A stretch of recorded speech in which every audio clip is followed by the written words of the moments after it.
Do you remember when you set up a new account? Maybe it was one of your social media accounts, maybe it was on a new device or a new computer. And as you're getting everything set up and the way that you want it to be, comes up with this question saying, do you agree to these terms and conditions? And so it gives you this document that you're supposed to read, and you're supposed to say whether you agree or you don't agree. Do you read that document? Or do you just click, I agree, and move on? I think most of us probably just click, I agree, because we think, I don't understand what this all says. I don't understand what this all means, or maybe I just don't want to take the time to read all that's involved in this. Well, that's great until something comes back and they say, well, you agreed when you signed up for this. You agreed when you clicked that little box saying, I agree to these terms and conditions. There was someone recently who looked to the Instagram's terms and conditions, and there's over 5,000 words in that document. A lawyer took that document to read what are these terms and conditions that we all agreed to when we set up our Instagram account. What does that say? What does that mean? And they took and put it into plain terms for those of us who aren't lawyers or those of us who don't want to get into all that technical stuff. This lawyer then put it into a few highlights, and I want to share a few of those highlights with you this morning. Starting off,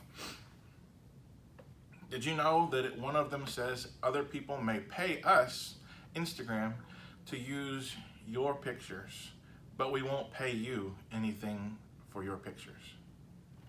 So they can take your creations, your content, and other people can pay them. They can make money off of your photographs. Seems unfair, doesn't it? They also say that they may randomly delete your posts. I don't guess they have to give you a reason. They don't have to say why. They can just delete them because they don't like what your post said or your post just was unnecessary. They can also force you to give up your username for any reason that they seem necessary. This username that maybe you spent a lot of time thinking about trying to come up with something that was unique to you, or maybe even it's just your name, but still they forced you to give that up. One of the other things that this user agreement and these terms and conditions say is that they can share your personal information with other companies. My personal information, they can take that and they can sell that. They can share that with other people. That doesn't seem right. That's my information. But when I agreed, I said they could do that. Kind of scary, almost kind of creepy, isn't it? But with all these terms, with all these conditions, the real kicker in all of that is that they say we can change these terms and conditions. These terms and conditions are subject to change. So they say, here's how we're going to do it. Here are the rules. Here's what we want you to follow. But at the end of the day, we can change all of this anytime that we want to, just because it suits us better to change it this other way. Kind of weird, right? They make the rules. They ask you to read all these rules and to follow all these rules. But they also want to have the ability to change the rules anytime that they want to. They want it both ways. Follow the rules, but we don't really have to. But when you think about it, it's not just these terms and conditions and apps and in programs and in devices that are subject to change. Life is subject to change as well, isn't it? It's obvious when we think about it, but we just don't often think about it that way. In life, we all have these terms and conditions or expectations, if you will, of how life should go. And then one day life completely changes. It breaks the rules. It does the unexpected. Change can be a good thing or a bad thing. Maybe this year you went out to the tryouts and you made the team. You were excited to be a part of this team, but then in practice, you get injured and you're out for the season. That's tough. That's hard. You were ready to be a part of the team, but now you're stuck on the sidelines. Maybe you've just found out your family's moving. Maybe for some of us, we would be excited.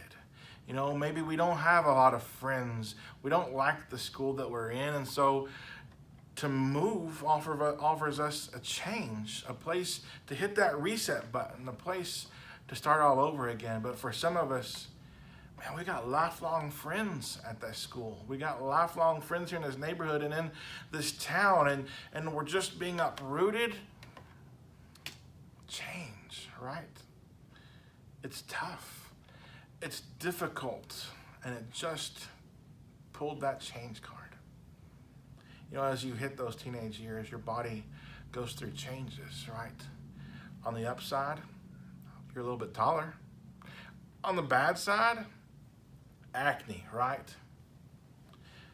Maybe you've made the best friend you've ever had in life.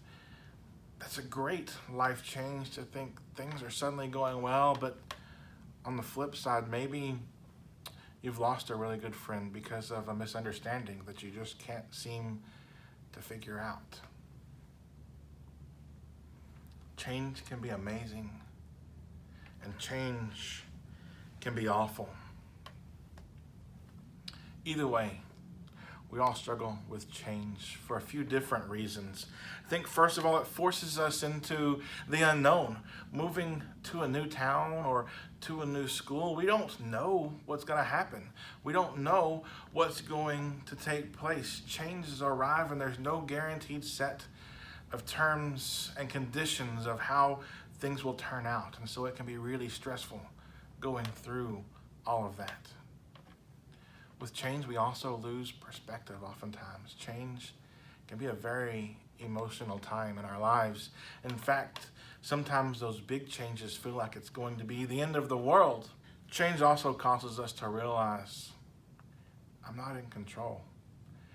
Now, we can spend a whole lot of our lives trying to be in charge of our lives, trying to have control over the outcome in everything that we do. We study to make good grades. We practice our sports, our instruments to be better in these things. We take all the right electives because we want to get into the right schools, the right colleges, and we want to get into the right colleges so that we can get into the right career field. We try and control all of these things. We do everything that we can to avoid having arguments with our friends and with our family. And although we never really truly have control of our lives, we feel it so much more deeply when we're going through the middle of a change. Since we're all subject to change at some point in our lives, we're all subject to realizing we can't make everything in life fit into a nice, perfect box. And so the question for us that we really need to tackle isn't how do we avoid change? Because change is going to happen, whether we're ready for it or not. But the question for us to ask, how can we make it through change? Fortunately for us, the Bible has some great things to say on this very question. What the Bible says can comfort us and carry us through those times of change and through anything life throws our way. But before we get to the couple of verses I want us to look at today, I want to give a little backstory to help us to understand what these verses meant to the people that they were written to originally. Going back thousands of years ago, God chose a group of people, the Israelites, the Jews, to be his people. God's perfect, but these people, well, they are unperfect, just like you and me. But despite their imperfections, God wanted them to be his people. He wanted them to live lives that were different from the rest of the world. He wanted them to be set apart from all the rest of humanity. And so he gives them a set of laws. These laws that were to give them the opportunity to show them and direct them how to live great lives while still setting them apart. I started with 10 laws and grew to be somewhere over 600 laws for them to follow. They had laws that helped them just in every part of their life. They had laws that helped them to know what to eat and what not to eat. They had laws that told them what to wear and what not to wear. They had laws that told them how to worship God. And when we look at the laws about how to worship God, there are several different things actually. Some of those were that only certain people could enter into the inner part of the temple. And even a smaller group of people, a more elite group of people, could actually experience the presence of God. But then fast forward a few centuries when something revolutionary happened. The world changed. You see, God decided it was time for him then to enter into the world as human.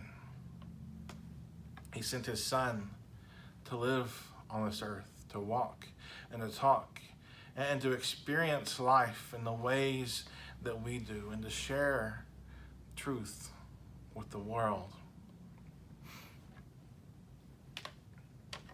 Jesus came and he shared a truth with all of humanity that said God's love isn't just for the Jews. It was for the entire world, for all of humanity. But unfortunately, the world during that time had a hard time accepting this message, this truth that he spoke. And so they crucified him, hung him on that cross. And he demonstrated his love by hanging there, by dying there in that life, in that death that was so painful. But then he rose again. He defeated death.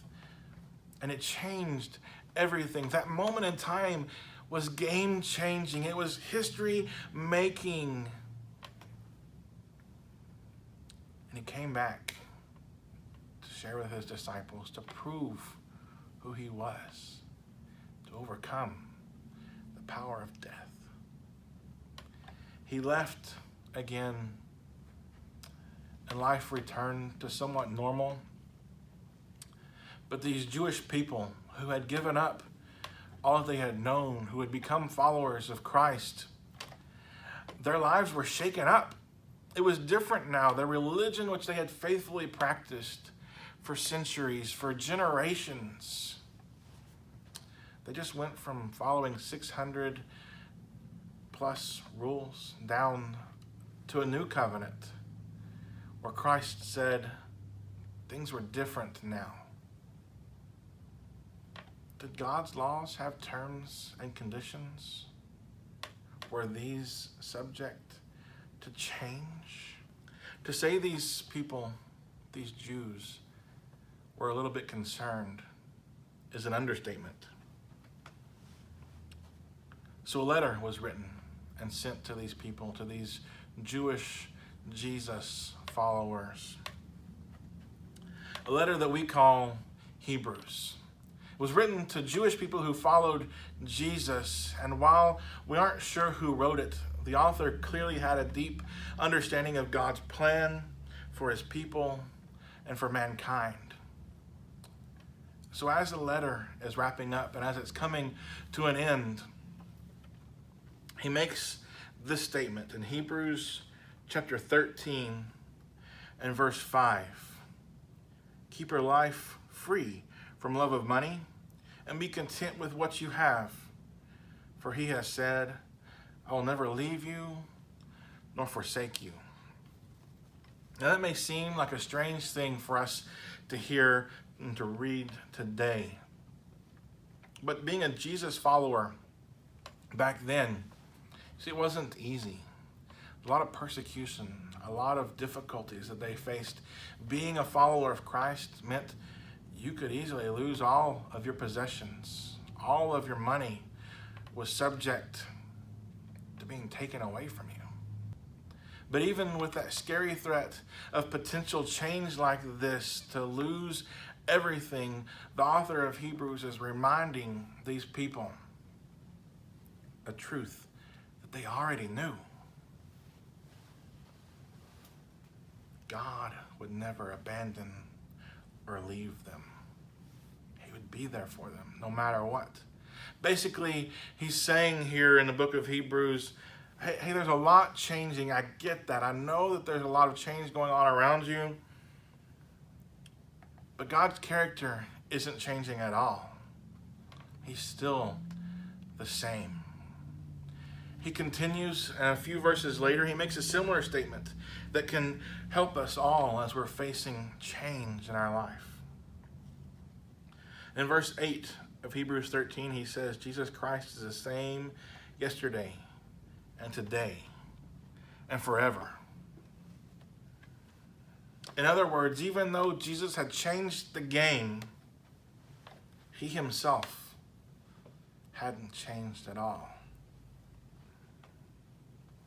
You see, he was the representation of the same God that they had been following since they ever very first encountered him. Sure, the way they lived, the way that they worshiped was going to change, and in a pretty major way. But Christ and God were still the same. You see, for worship, there was no more rules and laws about who could enter into the inner part of the temple. Now, they just needed to gather together to worship. What about experiencing God? There was just before in the old law, there was only a few who got to experience the presence of God. But now Christ says that's available to all, that his Spirit is available to everyone who obeys him. And sacrifices? Well, in one move, Christ became the ultimate sacrifice for all of mankind, taking away the need for animal sacrifice. And you see, for us, these changes, they seem great. They seem like they would have been insignificant. But for the people going through those changes, it was unsettling. Remember, in the middle of change, you don't have any idea of how things will turn out.